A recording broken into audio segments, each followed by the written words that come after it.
Welcome, everybody. Glad to have you back. If you were at our first presentation, this is the second in a three-part series on government investigations. We're going to focus on civil investigative demands and other government requests for information. Please ask questions at the end if you have them. We'll leave time for that, although it'll be a little condensed as we go through the program, but we'll try to get there with time for questions. If anything else happens technologically, let us know, and we'll try to address it as quickly as possible so as not to delay the program too much or allow you to hear it. I'm David Graham. Some of you we've met before last time, but I'm a litigator. I do work in regulated industries like food, cannabis, psychedelics, medical devices, and drugs. My government investigations experience comes from that, but also from healthcare fraud cases, False Claims Act cases, investigations into those. I've also been involved in criminal cases as well, dealing with the government against individuals or companies or both at the same time, depending on what is needed in any particular matter. Our agenda today is a little bit of review of getting prepared for government demands. So we'll quickly go over some of the things we discussed last time in more length. If you want access to that program, or if you don't already have it, you're certainly able to get it through us. Talking about assembling a team, what a response protocol looks like, although not in great deal, but in some. What happens when you finally get a demand for information? In this particular case, we'll talk more specifically about a CID, the basis and scope of that request, and trying to figure out the best way to deal with that, and crafting responses and strategies for that. Some of it's not different than litigation. We'll try to point out the similarities and the differences as we go forward in the program. And then we'll talk about representation of various parties who might be involved, keeping in mind that if an investigation seems of a civil nature, in the beginning it might turn criminal, and who should have lawyers and who shouldn't, both within the organization you sit, but also with business partners like suppliers or distributors or people like that who are in the chain of commerce for your particular products and or services. So you got to be prepared. These are heavily regulated industries, and investigations occur because the FDA, in this case, is what we'll talk about mostly, has the power to investigate and inspect and investigate your businesses. And it's fairly decided, even with the Chevron doctrine being overturned, that's still the case. I'm going to talk about, I don't have a Chevron discussion in the slides, but I'm going to talk about it here for a minute. So there may be places where the authority of the FDA in the context of investigations or inspections might be able to be questioned based on the FDA acting pursuant to an ambiguous statute. So as you may know, the Chevron doctrine relates to the interpretation of ambiguous statutes, and under that doctrine, FDA in this case, or EPA, or whatever regulatory body was, their interpretation was given deference as experts. Well, that's gone. So that relates to normally the regular legal things we run into with the FDA, labeling, for example, how they interpret things related to that, or safety, or GMPs, or things like that. But it also could relate to their inspection investigation authority under the FDCA, even though that's not the whole basis for their authority. there might be places to challenge it based on ambiguous statutes granting that authority. So that's something that I don't have in the slide, but I wanted to point out to keep in mind when you're preparing for responding to government investigations. Because the case is new, there's been no tests of sort of policing authority, for lack of a better term, of the FDA, whereas there'll be immediate testing of how they interpret the Clean Water Act or how they interpret the National Level Nutrition Labeling Education Act or something like that, which will be more the place where the Chevron doctrine may impact these investigations. However, if the subject of the matter, if the investigation relates to those subject matters, the loss of the Chevron doctrine may impact how you need to respond, or may raise disputes early in the process based on differing interpretations of the statutes between the FDA and your business. So keep that in mind as we proceed. So you got to make competently responding part of your culture and business plan. So this shouldn't be something that's, it should be something that's self-explanatory, but sometimes people are either overly aggressive or overly afraid of government investigations. Everybody's used to inspections and the government coming to their business if they're an FDA regulated business, but when it comes to somebody seeking information about a specific topic, product, business practice, or something like that, billing practice, then either people get incensed that they're there or too timid. And in the middle, if you have a plan, then you can handle it professionally and deal with it in due course. So if you're the person who has influence over the business's response to government or interaction with the government, then make this a point of any plan you have. Make it part of your compliance plan. People have response plans to government inspections, but sometimes it's not in their compliance plan, or it doesn't relate clearly, or there's conflict between the two.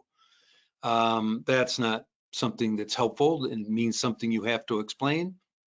Sometimes to the government that why one is different from the other.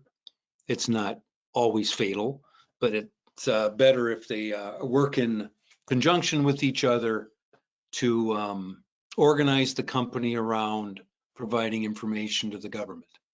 Because in most of your businesses, you do it all the time, whether it be MDR reporting or claims or any other things that require reporting under the statute. So make sure that dealing with the government in the context of a civil or criminal matter is included. And then you have to have leaders who understand and support preparedness and the process.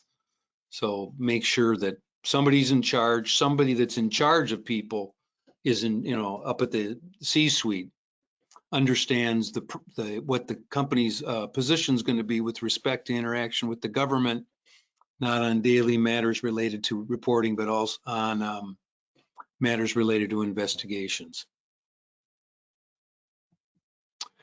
So train people. So in this case, you need to train people on how to, lawyers will respond to CIDs mostly, right?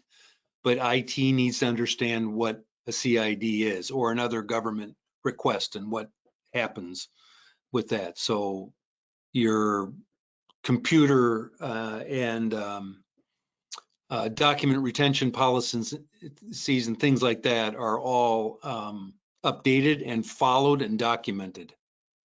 Train people on how to properly document issues that arise and how they were resolved.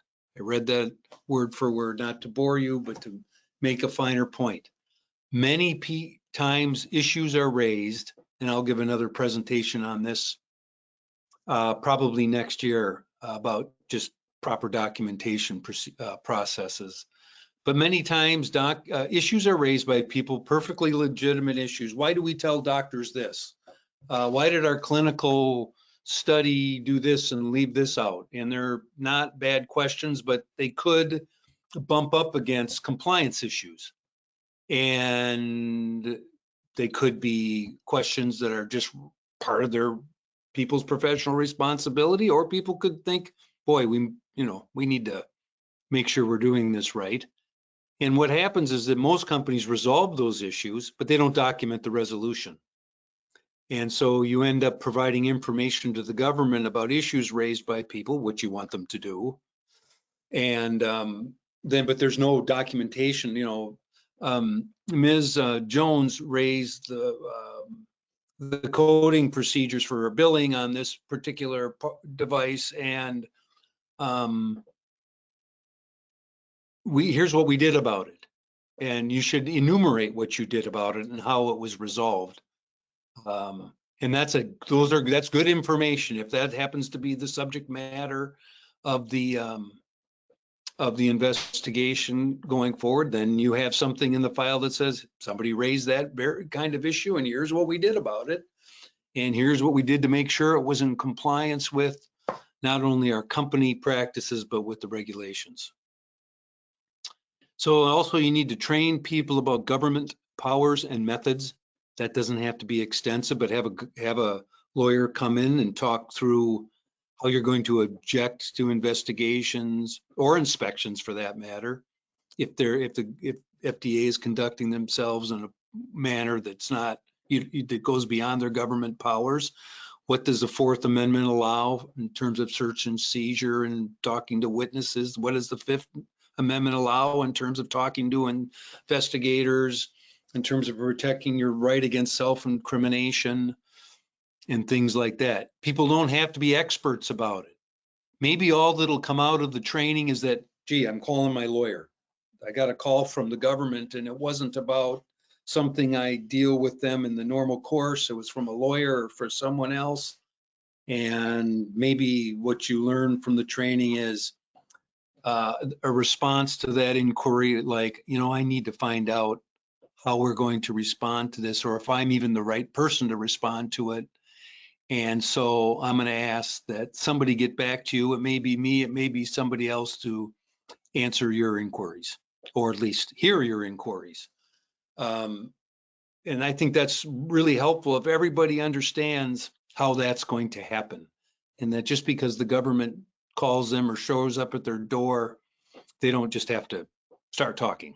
Because people get intimidated. Not that the government is necessarily out to intimidate people, but they're law enforcement officers in the context of investigations. So it's with badges and the whole thing. So sometimes people want to be helpful and are a little afraid. So sometimes a little training can alleviate some of that anxiety. It never alleviates it all, but maybe make it better. And then have a meaningful employee reporting outlet. So make sure people know where they can go if they want to report fraud and abuse, or what they think might be, or who they want to talk to. If it needs to be somebody outside their regular reporting, that's great. Maybe it's but it needs to be meaningful and something that people know about and in the compliance plan, and so that when the government starts talking to people and interviewing people, because they'll ask them, well, what happens when you have a question about how things are being billed, or how things are, what the salespeople are doing. Well, if I have questions about it, I go to my direct report. If I have questions that seem that we might be doing something wrong, I can also go to Ms. Smith or somebody in X department. And I didn't this time, and here's why I didn't, whatever the answer is. But it really helps with investigators if people kind of know that, and the investigator then can figure out what they're going to do, but at least they know that it relieves the impression that the company doesn't want to hear about it. And that's an impression you do not want to leave. So assemble a team of responders. I'll do this quickly. Inside and outside counsel and a human resource representative who understands kind of the things I just discussed about training people. compliance officer, so whoever's your head compliance officer or their deputy should be on it. An IT person who understands the issues related to producing documents to the government and litigation holds and things like that, should be on the team, and then relevant department representatives. And that may change depending on the subject matter in the investigation. The top four may be consistent, but in terms of a specific response team, not a team that's just generally assembled, you might pick certain department representatives because that's the subject matter of the investigation, and then they'll know about that subject matter.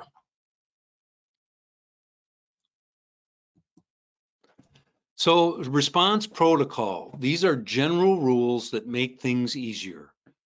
I could go through plans, but we don't have time.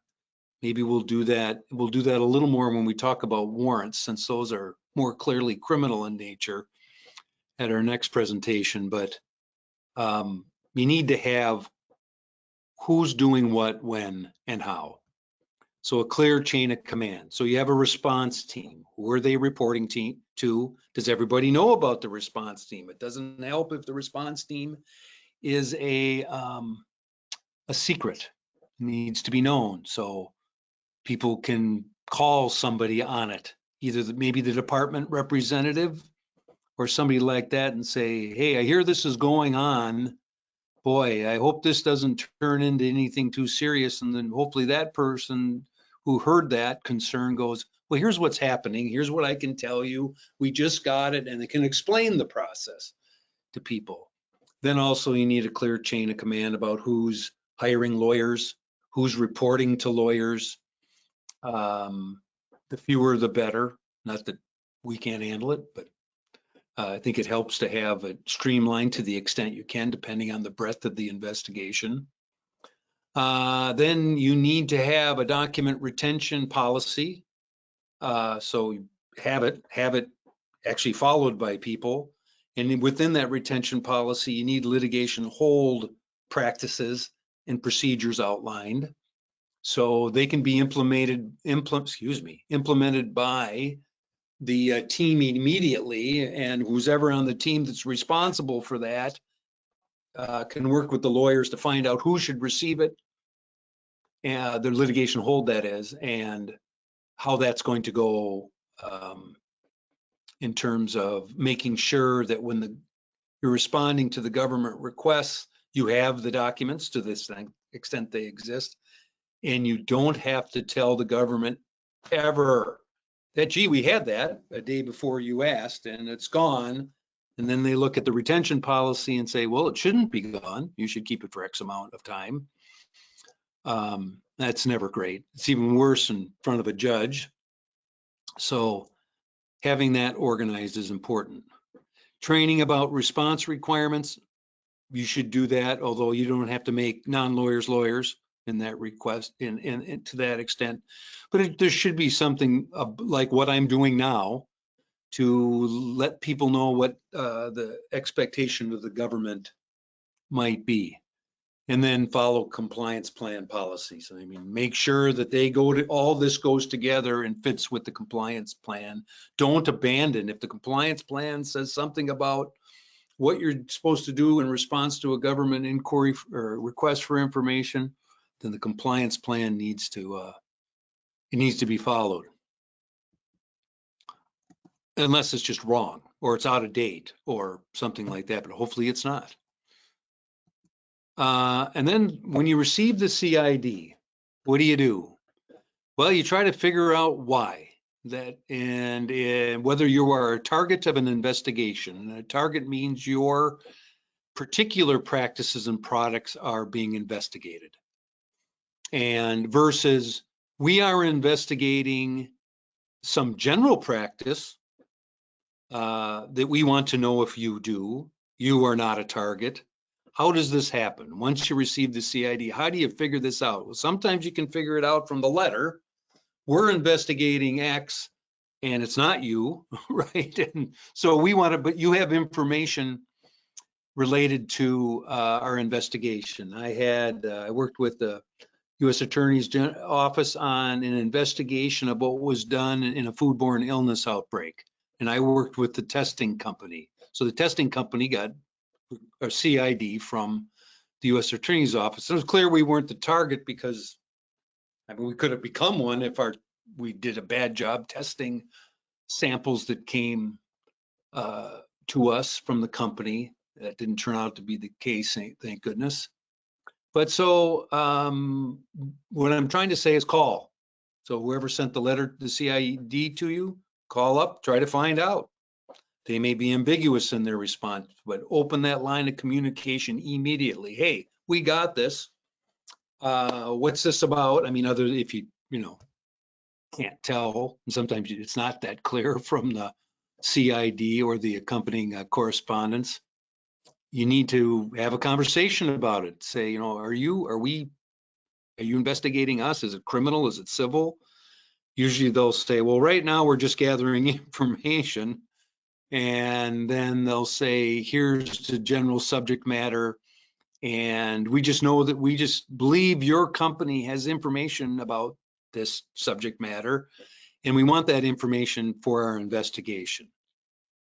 And then, of course, you should press to get more specifics from the government. And sometimes they might just say, hey, if you don't want to answer it, then you're going to have to do that in a manner that's more official than just telling me over the phone, and that means a motion for a protective order in court. If you think it's, which we'll talk about in a minute, if you think it's way off, right? We don't even have this product. We stopped making this stuff 4 years ago, or something else that just makes it completely out of bounds, and it happens.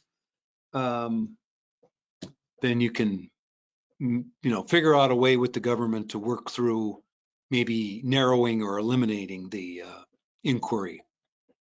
So sometimes they'll tell you who's the subject matter, the target. Sometimes they don't know the target if they're just investigating a particular practice or a particular type of product, like heart valves. We're doing all heart valves. We think this is going on with those, or hip replacements or something like that. You could be making a part that you sell to a hip replacement manufacturer and get one of these or something like that. So that all just what I said begs the question about what is the scope of the requests. And those are sort of the option. It could be an individual. I didn't put that on there. I should have. It's possible that they've gotten information that one particular individual is doing something, like a CEO is doing insider trading. Now, that doesn't relate to making FDA. Well, it does tangentially to FDA products, but so that could be, if you're an in-house counsel, you could get something like that. We want to know something about what, Mr. Alvarez or Jones knew about the IPO that came out or something like that. That's an SEC inquiry that really is not targeting the company. It's only coming to the company because that's where the person works. I'm not going to, we don't have time to go into all the intricacies right now of what that means for each party, but maybe in the future. What's being requested? That seems like an obvious question, but sometimes it's just documents. Sometimes it's pretty simple. You look at a request for documents and you answer it like discovery, pretty much. You talk to the investigating officer or the lawyer in charge and say, what do you really want? And which documents? This seems overbroad, and of course it is, because the person making the request really doesn't know your business as well as you do, and you have a discussion. Sometimes it's documents and witnesses. That's a little more complex because you got to find the right people and, advise them about whether they should have separate counsel. Sometimes they're just witnesses because they work in the company and there's no suspicion around them. They just can tell the government about how coding works for a particular product or something like that. So, and then testimony by witnesses. We need a person, it could be a grand jury request. We've convened a grand jury. We think Mr. Smith knows about how the channels of sale are for hearing aids. And we are trying to prosecute company X and certain individuals, and we think this person in your company, by virtue of making some part or some other relationship, would know about that. Or you're in the coding or billing department, and you happen to work with the company on pricing or something, and they want that person to come to the grand jury and testify, that's a different kind of inquiry, but one you need to be aware of. So what are the rules of the road? Well, just because it comes from the government doesn't mean it's all that much different unless it's a warrant or a grand jury subpoena. Those are unique. A warrant is, I'm at your door, I have this document that lists the things that I'm investigating and the range of authority I have for that investigation, as in what I can ask for and obtain. Grand jury subpoena might not be delivered by hand. It could be delivered in the mail. Usually it's delivered by hand.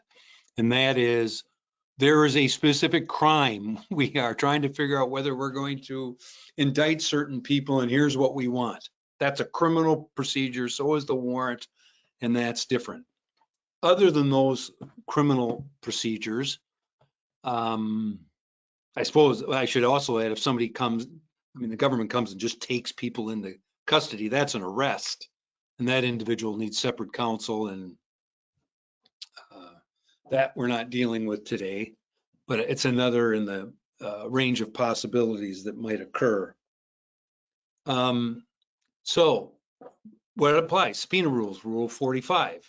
For example, the federal rules tells you when you can object, how you can object, move for protective order, and things like that. What court do you go to? Usually the court, the federal court in the jurisdiction where your business sits, or where the subpoena is delivered. How do I decide how to organize my response? Well, you use the federal rules of civil procedure, especially for a CID, which is sort of a written set of interrogatories and requests for production, just like in civil litigation. Well, it is civil litigation, but more private litigation. How's that? And that includes dealing with issues related to privilege, relating to issues relating to proportionality, the proper number of requests. They can't just send 150 requests. There's limitations in the rules. Relevance, burden, who has possession of the document. Some of your objections might be based on, we don't have this, right? Our supplier does, our distributor does, or something like that. Then there's an argument about what's in your possession and what's not, what you have access to. And you might make decisions based on those relationships. But in any event, all the things that would go into deciding how to respond to a regular set of document requests and interrogatories are at play with a CID. So, you can say, you can make all those objections. How do you make the objections? Carefully, under whatever the rules require. They go both ways. They apply both to the government and to you. So you can't just have blanket objections without any basis. You got to think through each request and why you would object. And same with privilege. You can't make blanket privilege designations. You have to explain them and make a privilege log and do those things. Confidentiality, you negotiate a protective order. You can do that. Now, sometimes, usually the government wants to just get the stuff, and we'll work that out with you as it relates to your own trade secrets. But it's important to address that. So think about the requests as you would about other civil litigation.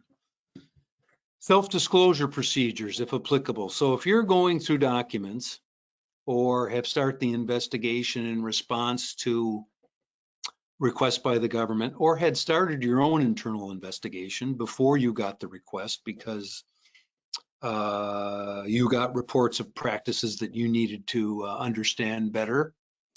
And you find things that might qualify for self-disclosure under the self-disclosure procedures of the U.S. Attorney's Office or the OIG.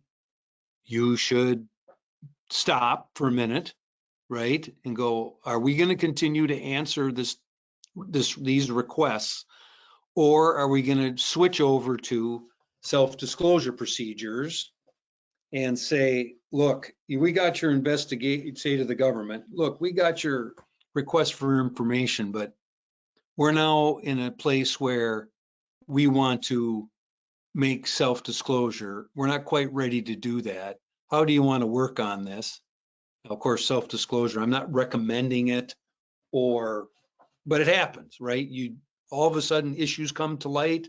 Sometimes they're raised by the press, by inspections or other investigations of your competitors or something like that, and it just comes up. And so you have to think through the interplay between a self-disclosure and responding to a government request for information. They may go hand in glove. I mean, it may be something where you just do the self-disclosure under those procedures and you respond to the requests and in due course. And thing you have to be careful though is what is the nature of the self-disclosure? I mean, it's always sort of, you violated the regulations, right? So you have to decide whether it's semi-criminal, right? Or criminal. Somebody's actually taking money, by virtue of whatever's going on from the government. And so just be aware of what's going on in the company as it relates to whatever the subject matter is. And if self-disclosure is on the table as a possible way forward to alleviate some other problems, be aware of it. Then the constitutional rights of individuals.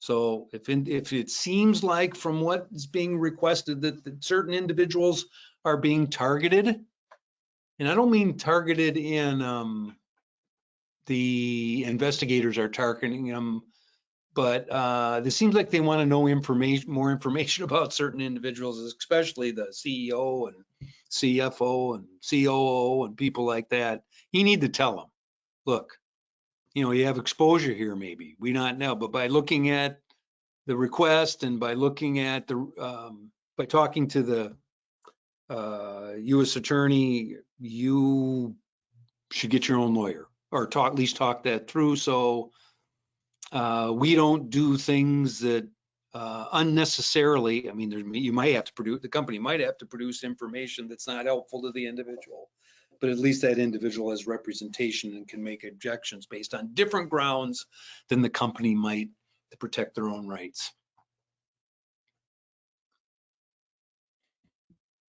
All right, so you have to verify why this, why, not just why the government's acting, but do they have the authority to do it? Does this particular government entity have authority over you? Or why is the EPA talking to us at an FDA regulated company? We don't deal with them. Or is it some other authority that might have statutory limitation? Do they have reasonable cause to inquire? This is a very amorphous concept, but do they really, is there any basis for this, right? If you've talked to them and look at the letter and you go, this is akin to probable cause, right? But you're kind of not sure if you're in the criminal realm and it's civil in nature to begin with, do they really have a basis for even asking for this stuff? That may be a threshold objection, or it may lead to a more substantive threshold objection that just you go to the court for protective order and go, we're not answering this. I know they have broad authority to investigate, but why? We can't figure out why this is coming to us at all. Rarely is a motion the answer, but in any event, you should think about that question. Reasonableness of the information sought. Immediately you can, I cut swaths out of requests just because they're trying to be complete. They don't understand your business, and some of it's not reasonable, and you can work that through. And then reasonable time period to respond. They can't just, unless it's a criminal thing where they just come in with a warrant and take the stuff, you should be granted a reasonable time period to respond to the information that is being requested. Crafting your responses. So you got to give credible responses. You can't just wing it. You got to answer it like you would, like, if you're lawyers, like you're officers of the court, and you did actually try to find the information and explain how things are done and did all the things you would do in responding to discovery. Certainly objections are appropriate where they're warranted, but you actually have to undergo a search for documents, talk to people, see what's going on. Privilege and confidentiality we've talked about, but make sure people understand when they're going through their information, even if it's all electronic, that you're withholding privilege information until people otherwise determine that something is not. Track and document your response efforts from the very beginning. So when the CID comes in, somebody needs to start on the response team or the in-house lawyer, wherever you hire to help you. When did it come in? Do an Excel spreadsheet if you have to. It should be privileged, the actual document, because it's done in anticipation of litigation and at the direction of a lawyer. So you should be able to protect it, but if you don't do it right away and have it organized so you can show a judge, the government says to the judge, hey, these guys didn't work very hard at this, and because this is all we got. We got, a couple of, we got some documents on a hard drive or on a thumb drive, and we got, a few paper documents, and it just doesn't seem, and I don't think they tried very hard. And then you can say, Your Honor, we have what we think's relevant. We got the objections. If they want to talk about specific objections, we can do that. And by the way, here's what we did. And to find all this information, and you could actually have in the hearing people talk about, yeah, I was in charge of the IT part, and we did a litigation hold, and we searched these custodians, and we did that, and whatever else was done. And the head of a department can say, yeah, here, I got all these people aware that this came in. I have them look through their information, made sure they weren't destroying documents anymore, and in fact, affirmatively saving them. And then you have that documented, and so the judge can look back at the government and say, it looks like they did a very thorough job. Maybe that's all they have, unless you have evidence that would suggest from some other source that they're withholding documents or didn't do a diligent search, then that's what you get. And it can happen. And then you have to have proper company communication without revealing privileged information and the particular all the particulars that are happening with lawyers and communications with the government. Somebody has to be able to keep organized how information is flowing to the company, how it's flowing to employees, or at least employees that are relevant. Well, they're all relevant, but the ones that are whose particular department might be in play. And even you might have a PR person help you out with this. I always think that maybe you don't have to use them all the time, but having a PR person involved, because if it gets bad, you want somebody to help you with that and deal with shareholders or other owners or other business partners, suppliers, distributors, customers, doctors, hospitals, whatever it might be, and help you with that process to keep it as streamlined and clean as possible. Finally, do you have the right lawyers? If if this really looks like a criminal matter, do you have a lawyer that understands criminal procedure and what the pitfalls and opportunities are with criminal? It's different. It just simply is. And you need the right person to do that, to help you with that. So, and then as we discussed before, you need to determine whether separate counsel is needed, because people can be fined, at least in terms of the park doctrine, be guilty of misdemeanors without really knowing what's going on. And, you know, other criminal issues might arise.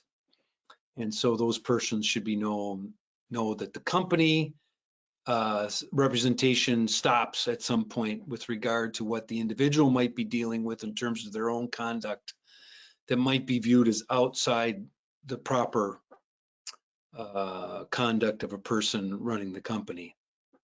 So then you need to know how different parties are working together to, you know, ensure a proper and complete response.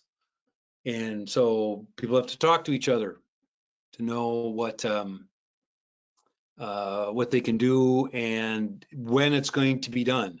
So individuals know, you know what, we actually have to give this information to the government next week, and, you know, it may implicate or bear on your defense if it's an individual who has separate criminal defense issues. So that is important to keep in mind. All right, so I think we hit the post closely. If there are questions, let me know. I'd be happy to answer them. Thanks, David. This is great. It looks like we do have a couple of questions in the chat here. So the first one is, in what court should you seek protection? That's the court in the jurisdiction where the company is. Now, if you're a salesperson in Minnesota and the company's in Wisconsin, and for some reason they mail it to you because you don't live in Wisconsin, you just work out of your home. It could be Wisconsin, but my guess is that they just picked you because they knew you, and you'll refer that to your the company, and that would be the venue. So it'd be the federal court in the east, you know, the Eastern or Western District of Wisconsin. In my hypothetical, could be in the federal court, the DC circuit or something like that, but generally it's where you are. Great, thanks. And then this second one here is, what can the government do to escalate the inquiry if they do not like your approach and or responses? Well, they can do the normal thing that a plaintiff's lawyer might do, that is make motions to compel. So that is, we got together, tried to work it out, but CIDs aren't really in court necessarily. They're documents issued by the OIG or the U.S. Attorney's Office, right? So you're really not in court. Good question. So the problem here is that not only if you don't cooperate, not that you should just give up your rights, that's my points, but if you reach an impasse and make the government go to court, then you're in court and it's more public and you have those issues. They could do everything from that to just turn it in, you know, go seek a warrant. They could view your non-compliance as actually hiding information and say to a judge, look, we've asked for all this information. We're not getting cooperation at all. We're barely getting responses, or we just got blanket objections. You know, every time we talk to them, they just say, no, no, no, no, no. We think this is reasonable. Now we think they're hiding something. So they could escalate something that's basically a civil matter into a criminal one. So those are some of the consequences of reaching an impasse with the government. Sometimes it happens. We've seen it played out on, you know, in the news, right? With litigation against public figures, right? And when you fight them, no longer is the inquiry a secret anymore, right? We're not a secret, or at least between you and the government, everybody knows about it because it's in court. And then you have to think about your brand and things like that. But the government has levers. Also, another thing they can do, say you get a request for documents, right? They can change that request if they don't like your response to request to interview witnesses, right? Well, you know, whoever I'm dealing with is not really helping me. I need to talk to people. Then they send a request to speak to people, certain individuals that they identify in the paper or otherwise know about from their investigation that preceded their delivery of a request to you. So that is another thing they can do. So suddenly now you have employees talking to people where before they may have just been providing access, documents or other information to help you respond to the government. Great, thanks, David. It doesn't look like there's any other questions here in the chat. Okay. Well, thank you, everybody. I think we are done, and it is 1:45. So I hope you'll join us in a month, August 22nd, I believe, Allie, and we'll talk about warrants and a little more about criminal matters and how to respond and deal with those.